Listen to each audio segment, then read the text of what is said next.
नमस्कार, मैं नूरैन। क्या आपको पता है कि इंडिया के अस्पतालों में साल भर में कितने पैसे आते हैं या सरकार हमारे हॉस्पिटल को हर साल कितने पैसे देती है?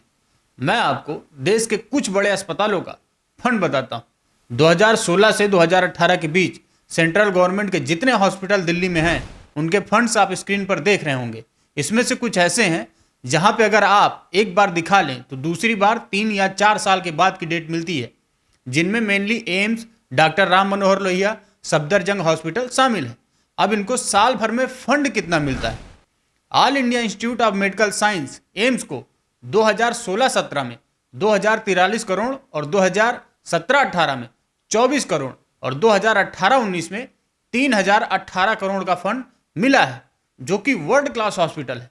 2020 में एम्स की रैंकिंग अमेरिकन मैगजीन न्यूज़वीक में पूरे विश्व में 52 नंबर पे थी और QSWR के अनुसार साउथ एशिया में नंबर 1 की रैंकिंग थी। और ये बजट है देश के सबसे बड़े अस्पताल की।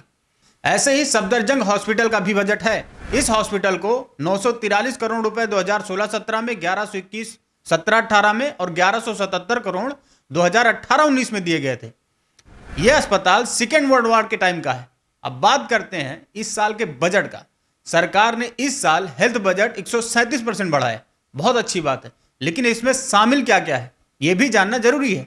मिनिस्ट्री ऑफ आयुष का बजट 28% बढ़ा है, जो कि आयुर्वेद, योगा, नेचुरोपैथी, यूनानी, सिद्धा, इनके एजुकेशन, रिसर्च, इन सब के लिए काम करता है। और दूसरे जिसमें सबसे ज़्यादा बढ़ोतरी करी गई है वो है न्यूट्रिएंट्स, बाकी ड्रिंकिंग वाटर और सैनिटेशन में करी गई है, जबकि हेल्थ मिनिस्ट्री में 10% की कटौती करी गई है।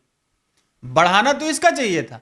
2020-21 का एस्टिमेट जो था वो 79,866 करोड़ का था, जबकि बजट आया 71,269 करोड़ का। हेल्थ रिसर्च का और बुरा हाल है, इसमें 34% की कटौती करी गई है। इतनी बड़ी महामारी के बीच ये सब सबके सामने हुआ, पर चटुकार पत्रकार ईमानदारी से चटुकारता करते रहे। राजनीतिक आकाओं को खुश करने के लिए वो झूठी खबरें बेचते रहे। भारत कोरोना का ग्लोबल हॉटस्पॉट बन चुका है और सबसे ज्यादा एक्टिव केस में भारत विश्व में दूसरे नंबर पे है। आप चाहें तो थाली बजा सकते हैं। भारत में 14 अप्रैल से लगातार 2 लाख से ज्यादा नए केस आ रहे हैं और अब तक 14 करोड़ से ज्यादा मामले आ चुके हैं, जबकि 1,73,000 आदमी मर चुके हैं। और इनमें से बहुत से ऐसे लोग हैं जिन्हें बेड नहीं मिला, एम्बुलेंस की सेवा नहीं मिली, उसके चलते मारे गए हैं। आपको कुछ तस्वीरें दिखाना चाहता हूं। एक शमशान की है, एक कब्रिस्तान की है, एक तबलीग की है, एक कुंभ की है और एक अस्पताल की है। पहले तो आपको यह तय करना पड़ेगा कि आपकी नीड क्या है, आपकी जरूरत क्या है। इन आपदाओं के समय में थाली और मोमबत्ती को अगर छोड़ दें तो आराम से सोचिए, क्योंकि जितने दिन सरकार के पास थे पहले कोरोना वेव के बाद या कोरोना आने के पहले, उतने दिन लॉकडाउन में और उसके बाद आपके पास भी थे। तो क्या उन दिनों में या आजकल में आपने कभी गंभीरता से सोचा कि क्या सरकार का लॉकडाउन का कदम सही था या सरकार ने कितने कदम कोरोना को लेकर उठाए, उसके बारे में जानना चाहा? और जितने लोग लॉकडाउन को मास्टर स्ट्रोक मानते हैं या सोनू निगम का वीडियो देख के मान बैठे हो, वो ये सोचे कि क्या लॉकडाउन के दौरान या बाद में हमारे हॉस्पिटल को फ्यूचर में कभी भी कोरोना जैसी महामारी से लड़ने के लिए तैयार किया गया? कितनी एम्बुलेंस बढ़ाई गई, कितने बेड बढ़ाए गए, ऑक्सीजन सिलेंडर्स, स्टाफ, इन सब पर कितने काम हुए? क्या कभी सरकारों से हमने सवाल पूछा? और वहीं कोरोना जैसे ही स्टार्ट हुआ था, चीन ने 1500 रूम का हॉस्पिटल मात्र 5 दिन में बना दिए और उसी के 2 हफ्ते के बाद पूरे 6500 रूम का अस्पताल खड़ा कर दिया, जबकि कोरोना की स्टार्टिंग थी। और वहीं हम दूसरी वेव आने तक भी पुराने अस्पतालों को ढंग से मरम्मत नहीं करा पाए। हमने करा क्या? बस विश्व गुरु का सपना अंधभक्ति में विलीन होकर देख रहे थे और देख रहे हैं, जबकि कंपीट अपने ही पड़ोसी देशों से नहीं कर पा रहे हैं। जबकि सबको पता है कि दुनिया के तमाम छोटे से बड़े देशों में कोरोना की दूसरी वेव आई थी, जिससे अमेरिका और इटली भी शामिल हैं, और उसका इफेक्ट कितना था यह भी पता है। यह सब जानते हुए भी सरकार ने ऐसा कोई कदम नहीं उठाया जिससे हम इससे लड़ सकते, ना कि घरों में फिर से कैद होने को मजबूर होते। हमें और आपको कैद करके नेता बड़ी बड़ी रैलियां कर रहे हैं।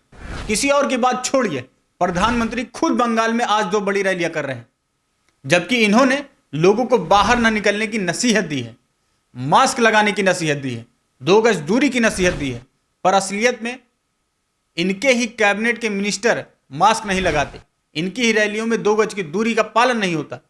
नीचे छोड़ दीजिए, स्टेज पे भी कोई मास्क नहीं लगाता, 2 गज की बात कहीं दिखती ही नहीं। उसके बाद इनके मुख्यमंत्रियों और मंत्रियों के बेतुके स्टेटमेंट्स और कारनामे। उत्तर प्रदेश इलेक्शन में प्रधानमंत्री का एक भाषण है जो काफी सुर्खियों में रहा, शमशान और कब्रिस्तान का। अब इसमें आप जाकर ढूंढिए कितने नए शमशान बने हैं। लखनऊ के शमशान में जगह नहीं है कि चिता जला सकें। मध्य प्रदेश के भोपाल में चिता जलाने के लिए टोकन लेना पड़ रहा है, लोगों को दिन पे दिन इंतजार करना पड़ रहा है। और ऐसा हाल लगभग हर जगह है पूरे देश में। यही हाल कब्रिस्तानों का है, जगह नहीं बची दफनाने के लिए। ऐसे हालात देखते हुए भी किसी ने कुछ नहीं बोला। ऐसे में मुझे निदा फाजली का एक शेर याद आता है कि कोई हिंदू, कोई मुस्लिम, कोई ईसाई है, सब ने इंसान न बनने की कसम खाई। आप देख रहे थे राजनीति लाइव। नमस्कार।